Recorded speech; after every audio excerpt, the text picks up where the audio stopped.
Though a will is universally acclaimed for its efficacy, it can still be contested and can trigger family conflicts after one passes away because it is read afterwards. Is it then better to distribute your assets while one is still alive, or should one resort to instruments other than will? So what are other tools available? Number one is gift. Gifting assets can help avoid acrimony among family members, and assets are passed on to the intended beneficiaries during the person's lifetime. Besides this, it is easy to execute and helps avoid probate for the legal heirs also. The gift allows immediate and dispute-free transfer of ownership. Further, gift to your relatives, blood relatives, are tax exempted, making them very efficient tool for early very quick succession. However, gifts to non-relatives is taxable in the recipient's hands. A Hindu has also an option to gift personal property to the family HUF or his own HUF, while this is not taxed in the hands of the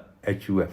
Very important. Next tool is selling one's assets and converting them into cash or financial legacy. It also seems like a simple exercise resulting in fair distribution in one's lifetime and also keeping family friction at bay. This is better in case your children are living abroad, having demanding careers, and are not interested in maintaining your properties even today or even later. But friends, selling assets can attract capital gain tax and also stamp duty in case of real estate, and may also be affected by the prevailing market conditions. So not very simple. But this is a good tool. One of the most effective and robust tool is also creating a private family trust, which can be formed during one's lifetime with oneself and his or her heirs as the beneficiaries. It allows the creator to specify specifically how assets are to be managed and distributed and maintained, particularly maintaining confidentiality and avoiding its probate. And then settlement deed is also one of the legal documents that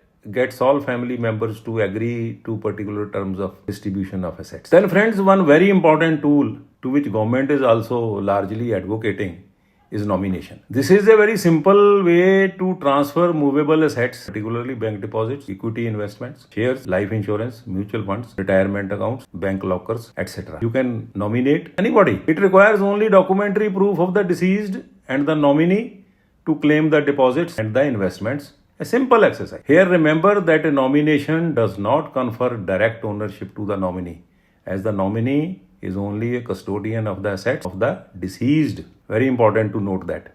But if nominee is also a legal heir, it can be the best method for transferring of one's movable assets. As I have mentioned above very clearly, what are movable assets? Joint ownership accounts with a survivorship clause, that is having bank accounts with